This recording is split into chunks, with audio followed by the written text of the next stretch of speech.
Melanie POV. Isang araw bago ang team building ay dumating ang mga magulang ni Noel sa bahay ni Lola Clarita. Kagabi lang binanggit ni Noel ang tungkol kay Joshua, kaya nagkukumahog ang mga to na lumuwas ng probinsya para makita ang kanilang apo. Halatang halata sa mga ito na ang kasabikan na makita si Joshua. Mas lalo pang mga itong hindi magkandatuto nang makita kung gaano kataba at ka-cute ang apo. Wala rin kasing kaduda-duda na mag-ama sila ni Noel dahil para silang pinagbiyak na bunga. Napakaganda naman pala ng nobya mo, magilo na sabi ni Marita Borromeo, ang ina ni Noel. Niyakap-nyakot na ramdaman ko ang buong puso nitong pagtanggap sa akin.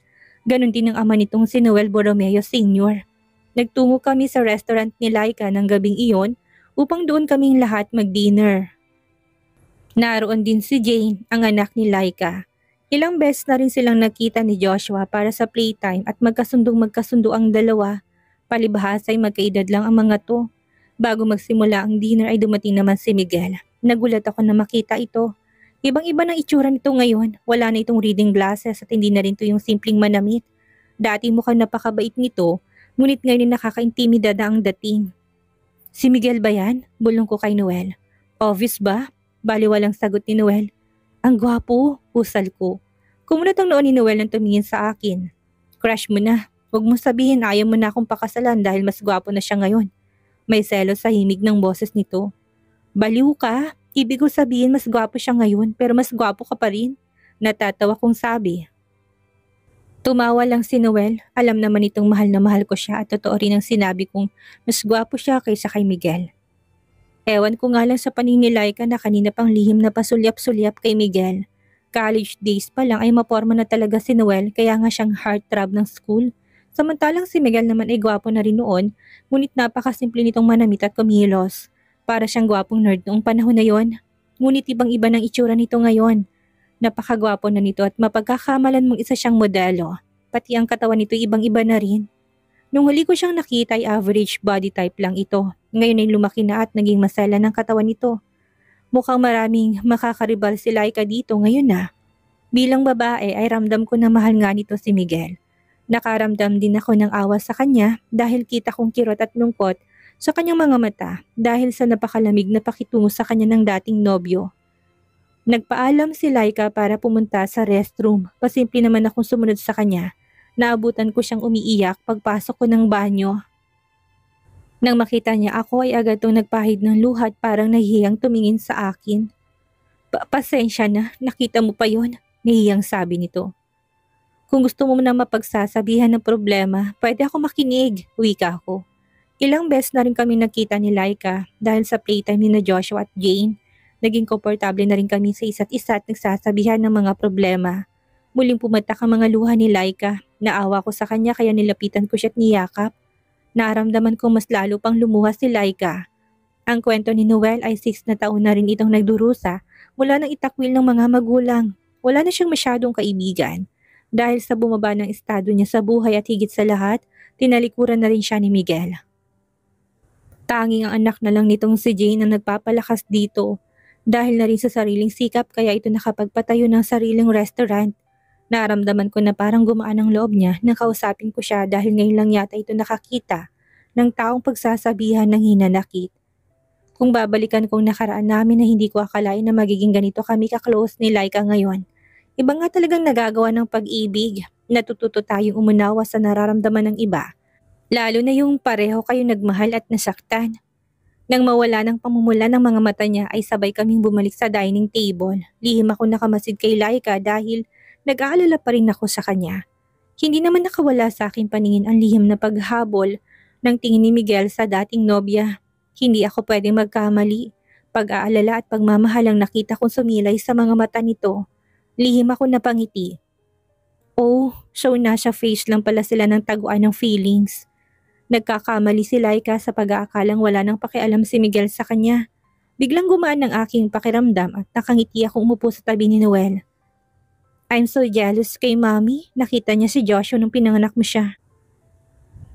Wika ng ina ni Noel. Ilang beses ko na rin sinabi yan, Mom. Ang swerte ni Lola. Segunda ni Noel. Ilang beses ko na kayong pinadadalaw sa bahay pero ayaw niyo makinig. Kibit balikat na sagot ni Lola Clarita. Mom, para kang tigre. Sino namang gugustuhin dumalaw sa'yo? Ama naman ni Noel ang nagsalita. Sobrang bait po ni Lola. Spoiled nga si Joshua sa kanya. Wika ko. Kasi tumatanda na siya. Gusto niya umakyat sa langit. Mabilis sa tugon ni Noel. Isang malakas na lagatok ang narinig namin. Dahil hinampas pala ni Lola Clarita ng kutsarita sa ulo si Noel. Sabay-sabay naman kaming nagtawanan habang hinihilot ni Noel ang ulo. Minus points ka na naman sa langit, Lola. Ganti ni Noel. Natawa na lang si Lola Clarita sa apo. Araw-araw na lang ay ganitong eksenang nakikita ko sa pagitan nilang maglola. Kinabukasan ay maaga akong bumiyahe papuntang Maynila. Si Mang Luis ang nag-drive para sa akin. Nagpaiwan naman si Noel dahil ngayon din ng team building. Inagahan ko ang alis para bago magtanghali ay nakabalik na ulit ako ng probinsya. Matapos ko makuha ang aming transcript of record ay naglibot-libot muna ako sa loob ng university. Ang dami na nagbago, may mga bagong buildings na rin. Pinuntahan ko mga lugar kung saan kami malimit tumambay ni Noel. Napangiti ako habang inaalalang nakaraan namin. Ang pagpapanggap naming mag-boyfriend na hindi nagtagal ay nauwi rin sa totohanan. Hindi pa rin ako nagbabago, napakabilis ko pa rin bumigay sa kanya.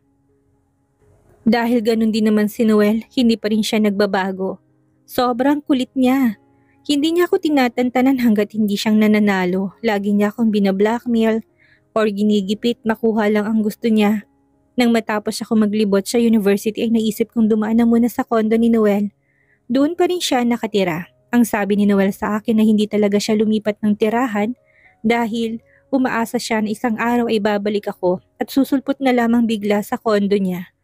Wala sa planong pagpunta ko dito sa kondo ni Noel ngayon. Total ay narito na rin naman ako sa Manila ay sisilipin ko lang. Napakarami kasi naming memory sa lugar na to. Pagtapot ko sa pintuan ay napakamot ako ng ulo. Hindi ko nga pala naitanong kay Noel ang password. Balak ko'y tawagan na lang siya upang itanong ngunit bago ko gawin yon ay sinubukan ko na munang password na ginagamit nito dati. Yun ay ang birthday ko. Nung maging kami ay pinalitan niya ito ng birthday ko. Napangiti ako nang bumukas ang pintuan. Hindi pala niya pinalitan, so talaga nga yatang hinihintay niya ako. Marami na rin ang nabago sa loob, bago ng mga furniture at mga appliances, ngunit ganun pa rin ang arrangement. Nagtungo ako sa loob ng silid, halos walang pinagkaiba. Muling bumalik na naman ang mga alaala naming dalawa. Dito nabuo si Joshua. Dito rin kami naghiwalay. Ngunit ngayon ay wala na ako nararamdamang pait dahil sa nangyari. Parte na lang yun ng aming nakaraan. Nilibot kong buong silid. Sinilip ko ang closet niya. Ganun pa rin siya. Organisado pa rin ang mga gamit niya. Umupo ako sa gilid ng kama. Maya-maya hinila kong drawer sa tabi nito.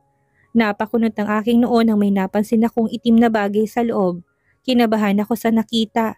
Itim na underwear yon ng isang babae. Parang gusto kong malambot sa akin nakita. Nagdadala ng babae si Noel dito?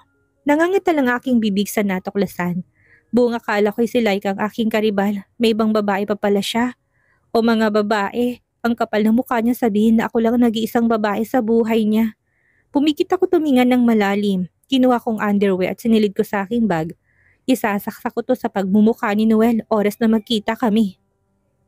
Mabilis akong tumayo at lumabas ng kondo. Dire-diretso ako sa sakyan at agad na nagpahatid pabalik sa probinsya. Inihatid ako ni Mang Luis sa isang beach kung saan ginaganap ang team building. Nabanggit na rin ni Noel sa akin na kumuha siya ng private house para sa amin kaya doon na ako dumiretso. Nakabukod to sa tinutuluyan ng mga empleyado kaya hindi ko sila nakita. Nangingiyak-ngiyak na ako habang naglalakad upang harapin si Noel.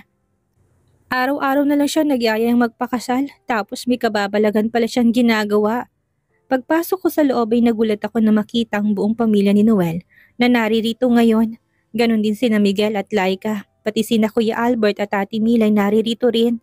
Masayang mga itong nagkwekwentuhan nang dumating ako. Nakangiting tumayo si Noel na makita ko upang lumapit. Yayakapin at tahalikan niya sana ako, ngunit tinulak ko siya. May babae ka ba? Tanong ko sa kanya. Nanlaki ang mga mata nito. Nawala ang tawanan at biglang tumahimik ang paligid. Sagutin mo ko, may babae ka ba? Namumuo ang mga luha sa mga mata ko. Babe, ano sinasabi mo? Sagutin mo na lang ang tanong ko. Wala, mariing sagot ni Noel. Dinukot ko ang aking bag upang kunin ang underwear at binato ko sa mukha ni Noel. Kaninang panty yan? Pumipiyok kong sabi.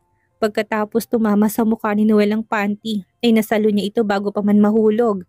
Nang mahawakan niya ito ay iniladlad pa niya kaya lalo itong tumambad sa mga kasamahan namin na isa itong lace tong. Nalalaki ang mga mata nito. Noel, anong ibig sabihin nito? Tanong ni Lola Clarita. Halatang pagkabalisa ni Noel at tulirong tumingin sa akin. Babe, pwede bang mag-usap muna tayo? Nang tayo lang? Hindi, gusto kong dito ka magpaliwanag sa harapan naming lahat. Matigas kong sabi habang pumapatak ang aking mga luha. Mabuti na lang at walang mga bata ngayon, marahil ay nagpapahingang mga to. Lumapit muli si Noel sa akin at tinawakan ako sa kamay upang hilahin palayo sa mga kasamahan namin. Inablot kong aking kamay upang kumuwala sa kanya. Sinabi kong dito ka magpaliwanag. Tinitigan ko siya upang ipakita sa kanya na hindi niya na ako mauuto pa. Napasuklay ng buhok si Noel at napakamot ng ilong. Nakita ko nagbugaton isang malalim na hininga. Fine, anito, nakayuko at nakapamewang na parang hirap ni hirap sa pagsasalita. Lahat ay tahimik na naghihintay ng paliwanag niya. That tongue is yours. Anito, napapilig ako nang marinig ang sinabi nito. Tama ba ako nang narinig? Remember, nung umattend tayo ng ball dance party, hindi tayo tumuloy sa halip ay napunta tayo sa kondo ko. That night, I took your virginity. Kinabukasan, hinahanap mo yung panty mo. Sabi ko tinago ko as remembrance of our first night. Nakayukong sabi ni Noel. Teka, nasan yung panty ko? Kanina ko pa hinahanap, hindi ko makita. Wala, tinago ko. Anito. Akin na, bakit mo naman itatago yun? Wala lang, souvenir ng first night natin. Pil yung sagot nito.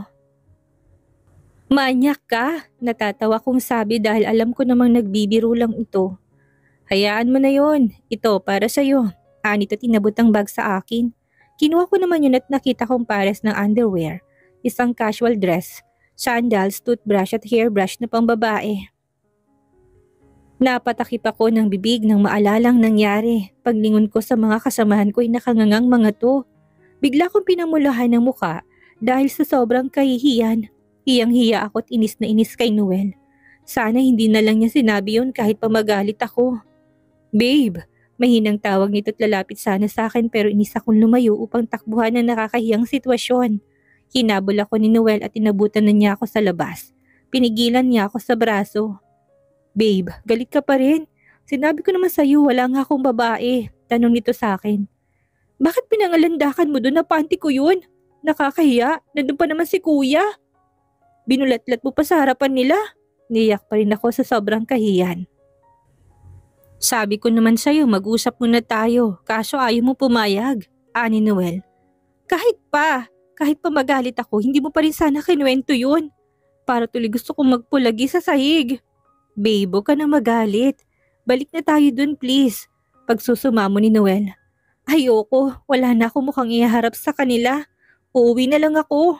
Winaksi ko ang kamay niya at mabilis ako naglakad. Babe, huwag ka na magalit sa akin please. Habol ni Noel ngunit hindi ko siya pinakinggan. Babe, huwag kang umalis. Magpo-propose pa ako sa'yo. Kaya nga sila naririto tapos aalis ka naman. Ano? Gulat na tanong ko kaya napatigil ako sa paglalakad at hinarap siya. Iso-surprise sana kita mamaya. Magpo-propose ako sa'yo kaso galit ka naman. Paliwanag ni Noel. Mas lalo kong nainis sa sinabi nito. Anong klaseng surprise yun kung sasabihin din naman pala niya sa akin agad? Minsan lang mangyayari yun sa isang babae tapos sasabihin na muna niya sa akin. Huwag na, araw-araw ka naman nagpo-propose so anong pinagkaiba nun? Inis kong sabi. Iba to, surprise nga to eh. Sana, kung hindi mo nabisto, ani ni Noel. Napabuga na lang ako ng hangin dahil hindi ako makapaniwala sa kanya. Huwag na, ayoko na magpakasal sa'yo. Inis na inis kong sabi dahil doble-doble ng katangahang ginawa nito ngayong araw na ito. Wag naman babe, pakiusap ni Noel. Binabalaan kita Noel, alam ko makulit ka pero wag na wag mong tatangkain mag-propose sa akin mamaya. Dahil kung hindi tatanggihan talaga kita sa harap nilang lahat. Seryoso talaga ako, tumalikod ako at lumayo sa kanya. Saan ka pupunta? Tanong ni Noel. Siyempre sa mga katrabaho ko, alangan naman sa pamilya natin ipinahiya mo na nga ako. Ano pang mukhang ihaharap ko sa kanila? Sinasabi ko sa'yo Noel. Wag na wag mo kung kukulitin kung ayaw mo mapahiya. Sige, basta wag ka nang aalis. Nito. Tinalikuran ko siya at naglakad ako papunta sa mga trabaho ko na ngayon ay abala sa nagaganap na team building. Nagpapasalamat ako na hindi na ako sinundan ni Noel. Nakita siguro niya na galit talaga ako. Buti naman at marunong siyang makaramdam ngayon kahit paano na walang inis ko na mapuntahan ko ang aking mga katrabaho. Sumali ako sa mga activities at parlor games kaya unti-unti ring nawalang inis ko. Hindi pa rin nawawala pero kay Noel ay nakikita ko siya dahil kasali na rin siya sa team building. May hawak pa itong megaphone at nagtatawag ng mga kaganapan. Ilang beses ko siyang nahuling nakatingin sa akin pero iniirapan ko siya para makita niyang galit pa rin ako sa kanya.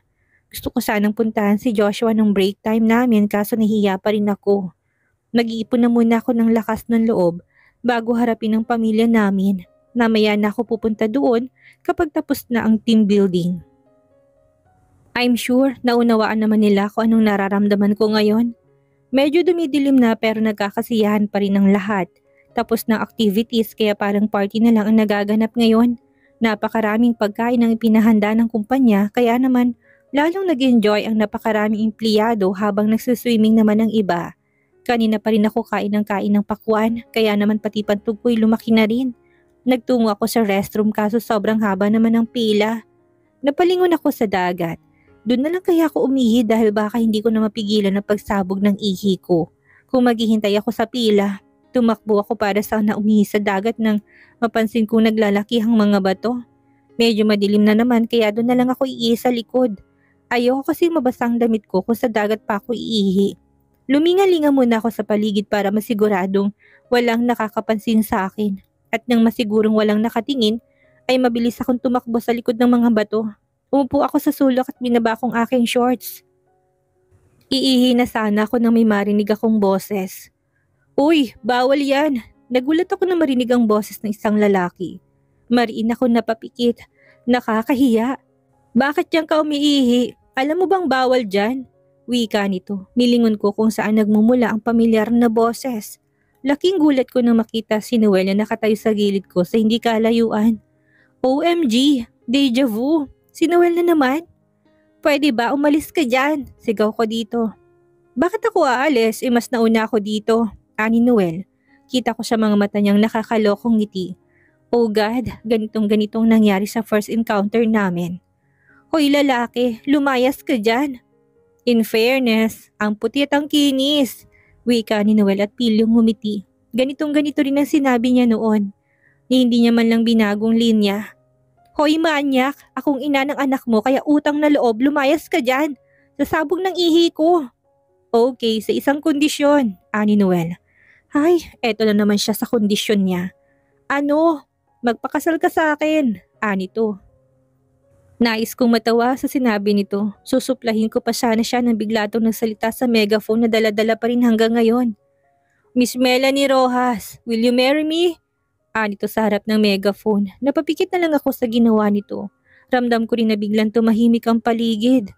Oh my God! Siguradong alam na ng mga tao sa kabilang side ng mga batong ito na nagtatago ako dito. Sana lang hindi nila alam na balak akong umihi dito kaya ako naririto ngayon. Pinandilatan ko ng mata si Noel. Sa halip na matakot ay nilapitan niya pa ako habang ako naman ay nakaupo pa rin at nakalabas pa rin ng puwet. Kahit naman may anak na kami, ay hindi ko pa rin magawang umihi sa harapan niya or magborles man lang. Sa kama lang naman malakas ang loob ko, lalo't patay ang ilaw. Nang makalapit si Noel sa akin ay muli itong nagsalita sa megaphone. Ano na Miss Melanie Rojas, pakakasalan mo ba ako o hindi? Ulit nito, yumuko ito paharap sa akin at bumulong. Huwag kang tatanggi dahil hindi ako alis dito hanggat hindi ka umuoo sa akin. Hindi mo rin may tataas yung shorts mo dahil hihilahin ko talaga yan pababa. Nito na nakangisi. Nalalaki ang mga mata ko sa sinabi nito. Grabe tong lalaking to. Sagot. Nito tinutok sa bibig kong megaphone upang hintayin ang aking sasabihin. Napapikit na lang ako dahil alam kong hindi ako mananalo sa kanya sa mga oras ni ito. Lalo pat ginipit niya na ako. Binlackmail na naman ako ng lalaking ito. Napilitan tuloy akong magsalita dahil sasabog na rin ang ihi ko. Oo na! Inis kong sagot habang nasa harapan ng bibig kong hawak ni Noel na megaphone. Narinig kong naghiyawan at nagpalakpakan ng mga tao sa likod ng bato samantalang malawak naman ang pagkakangiti ni Noel. Habang ako ay hiyang-hiya na naman, lagot talaga sa akin ang lalaking tumamaya. She said yes! Malakas na sabi ni Noel kahit pa naka-megaphone na to. Muli na namang naghihiyawan at nagpalakpakan ng mga tao. Buisit ka! Binigyan ko siya ng matalim na tingin ngunit hindi man lang ito nabahala. Papayag din pala, pinatagal pa. See you later my love. Anito at tinalikuran na ako. Pagkaalis nito ay sumabog ng ihi ko. Makikita talaga ng Noel na yan paglabas ko dito. Pero sa ngayon ay kailangan ko na munang harapin ang mga tao sa likod ng bato. Nakakahiya. Nakayuko ako naglakad dahil hindi ko kayang salubungin ang mga tingin nila. Napatigil na lang ako ng isang empleyadong nagabot sa akin ng isang basket kaya napatingin ako sa kanya. Tumango ito't ngumiti. Wala sa sarili na kinuha kong basket sa kanya. Mas nagulat ako na makitang nakapila ang mga empleyado sa daraanan ko. Wala akong nagawa ko hindi ang maglakad at bawat empleyado na madadaanan ko inaabutan ako ng tigi-isang itlog na pula. Unti-unting namumuong luha sa aking mga mata. Ngunit unti-unti ko nang naunawaan kung para saan ito. Tinumbok ko ang pila ng mga empleyado at halos mapuno na ng itlog ang basket na hawak ko. Nakita ko nakapila rin sina Kuya Albert at ang asawa niya. Ganon din ang buong pamilya ni Noel, maging sila ay naroon pa rin. At si Miguel habang buhat nito si Jane. Sa huli ay natanaw ko ang napaka-cute na si Joshua. Nakatayo to sa unahan ni Noel. Nakaharap sila sa aking direksyon at mukhang hinihintay na ako. Nang makalapit ako ay nakangiti ang aking anak at may inabot sa akin. 3 itlog na pula na bahagya ng magkasya sa maliliit niyang mga palad. Nanay, will you marry my tatay? Cute na sabi nito. Napaluhat lumuhod ako sa harapan niya para magpang-abot kami. Tinanggap ko ang mga itlog na hawak ni Joshua at nilagay yun sa basket. Niyakap ko siya ng mahigpit at hindi ko na mapigilang mapaiyak. Bumulong ako sa kanya. Yes, baby. Lumuluha akong sagot. Yay! Yes daw po, tatay! Malakas at masayang sabi ni Joshua sabay lingon sa ama.